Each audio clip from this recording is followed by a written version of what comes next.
മുഖത്തില്ലേ ഒരുപാട് സന്തോഷമുണ്ട്. ജിസിന്റെ കൂടെ ചെയ്യുന്ന സിനിമകൾക്ക് എപ്പോഴും പ്രേക്ഷകർ ഒരു പ്രത്യേക സ്പേസ് തരാറുണ്ട്. മാത്രം പോരാ തൊപ്പിയിൽ, ആ തൊപ്പിയിൽ ഇനിയിപ്പോ ത്രില്ലറിന്റെ ആശാൻ എന്നും കൂടെ ഒരു തൂര് വെക്കണം. ക്രൂരതയുടെ മറ്റൊരു മുഖം കൂടി. കോശിയും വേറൊരു മൂഡാണെങ്കിൽ ഇതിൽ രണ്ട് പോലീസുകാർ തമ്മിലുള്ള ഒരു ഫൈറ്റ് അല്ലേ, ഈഗോ ക്ലാഷ് ആണ്. പക്ഷെ അത് ഭയങ്കര നന്നായിട്ട് വർക്ക് ആയിട്ടുണ്ട്. ഇത്ര അവസാനം വരെ നമ്മൾ ആരാണ് വില്ലെന്ന് പറഞ്ഞാൽ അറിയിപ്പിക്കാണ്ട് ഒരു വല്ലാത്ത ട്വിസ്റ്റിൽ കൂടെ നിർത്തുമെന്ന് അറിയില്ലേ. അപ്പോൾ ആ ഒരു ടെൻഷൻ, പ്രത്യേകിച്ച് ജിസ് കളം മാറ്റി ചവിട്ടിയ ഒരു സിനിമ കൂടിയാണല്ലോ. അപ്പോൾ എപ്പോഴും സസ്പെൻസ് ത്രില്ലർ സിനിമകൾ തിയേറ്ററിൽ ഇറങ്ങുമ്പോൾ അതിൻ്റെ എൻഡ് കഴിയുമ്പോൾ നമുക്ക് കിട്ടുന്നൊരു സംതൃപ്തിയുണ്ട്. അത് എല്ലാ രീതിയിലും ഈ സിനിമയ്ക്ക് കിട്ടി. ബാക്കി ഇനിയുള്ള ദിവസങ്ങളിൽ പ്രേക്ഷകർ കണ്ടിട്ട് പറയട്ടെ. രണ്ടും രണ്ട് വ്യത്യസ്ത സിനിമകളാണ്, രണ്ട് ജോണറിലുള്ള സിനിമകളാണ്. അപ്പോൾ ഉറപ്പായിട്ടും ടർബോ പോലൊരു ഫുൾ ഓൺ ആക്ഷൻ സിനിമ കഴിഞ്ഞ് നമുക്ക് ഫാമിലിയായിട്ട് വന്ന് കാണാൻ പറ്റുന്നൊരു ത്രില്ലർ സിനിമ തന്നെയാണ്. അസഭ്യമായ ഒന്നുമില്ലാത്ത വളരെ സഭ്യമായ ഒരു ത്രില്ലർ സിനിമ എന്ന് തന്നെ പറയാം. അപ്പോൾ അത് രണ്ടുമായിട്ട് കമ്പാരിസണിൻ്റെ ആവശ്യം പോലും ഇല്ല. എനിക്ക് തോന്നുന്നു ടർബോ ഇപ്പോൾ ഇറങ്ങിയതാണ് ഞങ്ങൾക്ക് കിട്ടിയ ഏറ്റവും വലിയൊരു ബ്ലെസ്സിങ്ങും. കാര്യം പ്രേക്ഷകർ സിനിമ കാണാൻ വീട്ടിൽ നിന്ന് ഇറങ്ങി വരാൻ ഒരു വലിയ കാരണം കൂടെ ടർബോ കാരണം ഉണ്ടായിട്ടുണ്ട്. അപ്പം വീട്ടിൽ നിന്ന് ഇറങ്ങി എല്ലാവരും രണ്ട് സിനിമ കണ്ടു കഴിഞ്ഞ് സന്തോഷത്തോടെ തിരിച്ച് വീട്ടിൽ പോട്ടെ. ഇനിയിപ്പം ഉള്ള ദിവസങ്ങളിലൊക്കെ നിങ്ങളുടെ സപ്പോർട്ടാണ് വേണ്ടത്. നിങ്ങൾ ഓരോരുത്തരുമാണ് നമ്മളെ ജഡ്ജ് ചെയ്യേണ്ടത്. എല്ലാവർക്കും ഇഷ്ടമാവുന്നൊരു സിനിമയായിരിക്കും. ജിസേട്ടൻ ഈ പറഞ്ഞ പോലെ ഒരു ഫീൽ ഗുഡ് ഫിലിം മേക്കർ എന്നുള്ള ഒരു എന്താ തലപ്പാവും, അതെ, ആ ലേബലിൽ മാറും. ആ ലേബലിൽ മാറിയിട്ട് ത്രില്ലറിന്റെ ആളായി മാറും.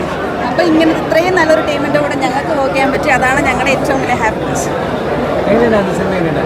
ഒത്തിരി സന്തോഷം. ഈ പറഞ്ഞ പോലെ ജിസ്റ്റേഡിന്റെ ആ ഒരു ഫീൽ കൂടെ, ആ നന്മ സിനിമ എന്ന് പറയുന്ന ഒരു സാധനം മാത്രം, ആ ഒരു പൊൻതൂരിൽ മാത്രം പോരാ തൊപ്പിയിൽ. ആ തൊപ്പിയിൽ ഇനിയിപ്പോ ത്രില്ലറിന്റെ ആശാൻ എന്നും കൂടെ ഒരു തൂര് വെക്കണം. ക്രൂരതയുടെ മറ്റൊരു മുഖം കൂടി ഉണ്ട് എന്ന് പ്രേക്ഷകർ അങ്ങനെ, അതെ, ത്രില്ലറിന്റെ ഒക്കെ ഒരു തൂവൽ കൂടെ ആ തൊപ്പിയിൽ കൊടുക്കണമെന്ന് ഞാൻ ആഗ്രഹിക്കുകയാണ്. അതെ, നമുക്ക് വിശേഷിപ്പിക്കാം. ഞാൻ എന്തായാലും വിശേഷിപ്പിച്ച് കഴിഞ്ഞു.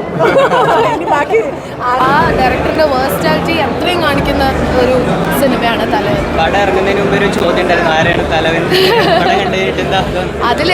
അത് മനസ്സിലാവും നമുക്ക് ഓരോരുത്തരുടെ തെറ്റും ശരിയും, അല്ലെങ്കിൽ അതെല്ലാം ചർച്ച ചെയ്തു പോകുന്നൊരു സിനിമയാണ്.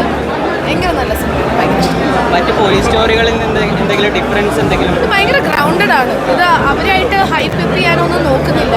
ഭയങ്കര ഗ്രൗണ്ടഡ് ആണ്. നമുക്ക് കാണുമ്പോൾ ഭയങ്കരമായിട്ട് പോലീസുകാരെ കാണുന്ന പോലെ തോന്നും. അല്ലാതെ നമുക്ക് ആ ഒരു ഫീല്, അറ്റ്മോസ്ഫിയർ ഭയങ്കരമായിട്ട് ഫീൽ ചെയ്യും. ഒട്ടും ഹൈറ്റപ്പായി അൺറിയലിസ്റ്റിക് ആയിട്ട് എടുക്കാൻ നോക്കിയിട്ടില്ല. ഭയങ്കര ഗ്രൗണ്ടഡ് ആയിട്ടുള്ള ഫിലിമായിട്ട് എനിക്ക് അയ്യപ്പൻ കോശി വൈബൊക്കെ കിട്ടിയെന്ന് അത് അതിനേക്കാളും ഒരു ഡിഫറെൻറ്റ് സിനിമയാണ്. ഇതിൽ അത് അയ്യപ്പനും കോശിയും വേറൊരു മൂഡാണെങ്കിൽ ഇതിൽ രണ്ട് പോലീസുകാർ തമ്മിലുള്ള ഒരു ഫൈറ്റ് അല്ലേ, ഈഗോ ക്ലാഷ് ആണ്. പക്ഷെ അത് ഭയങ്കര നന്നായിട്ട് വർക്ക് ആയിട്ടുണ്ട്. ഞാനൊന്ന് എൻ്റെ ഡിസ്ട്രിബ്യൂഷൻ്റെ ഓണർ സിജോയാണ്. ഞാൻ പടം കണ്ടു. എനിക്ക് വളരെ എന്താ പറയുക, പടം കണ്ടതിൻ്റെ ത്രില്ല് ചെയ്തിരിക്കുകയാണ് ഞാൻ. ഇതിന് മുമ്പ് ഞാനിത് ഔട്ടിന് മുമ്പ് കണ്ടിരുന്നു. പക്ഷേ എന്നാൽ പോലും ഇന്ന് എല്ലാ ഓഡിയൻസിനോട് ഇരുന്ന് പടം കണ്ടപ്പോൾ അതിൻ്റെ ഒരു സ്പിരിറ്റിൽ ഞാൻ നിങ്ങളുടെ പടം ഒരു ഹ്യൂജ് സക്സസ് ആവുമെന്ന് പ്രതീക്ഷിക്കുന്നു. Thank you so much. നല്ല മൂവി. ആസിഫ് അലിയും ബിജുമാനും എന്താ പറയുക, കട്ടക്കെട്ടൊക്കെ നിൽക്കാന്ന് പറയില്ലേ. പക്ഷെ ഇവരെ കട്ടക്കാട്ട് എനിക്ക് തോന്നിയിട്ടുള്ള ആരാന്ന് പറയും, ജാഫ്രിക്ക് ഒരുമാതിരി എന്താ പറയുക. അതേപോലെ കോട്ടയം നസീർ സാറ് നമ്മളെ കൺഫ്യൂഷൻ ആക്കും കുറേ, അങ്ങേരാണോ വില്ലെന്നുള്ളത്. അല്ല നമുക്ക് ആർക്കും ഗസ് ചെയ്യാൻ പറ്റില്ല. അമ്മാതിരി ഒരു വില്ലൻ നമ്മൾ സിനിമയിൽ ഇത്ര അവസാനം വരെ നമ്മൾ ആരാണ് വില്ലെന്ന് പറഞ്ഞാൽ അറിയിപ്പിക്കാണ്ട് ഒരു വല്ലാത്ത ട്വിസ്റ്റിൽ കൂടെ നിർത്തുമെന്ന് അറിയില്ലേ.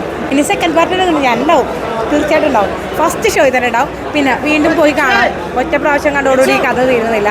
വീണ്ടും കാണാൻ ഒരു കൺഫ്യൂഷൻ മാറ്റാനുള്ള ഒരു അവസരം വീണ്ടും ഉണ്ടാക്കുന്നതാണ് ഞാൻ, തീർച്ചയായിട്ടും.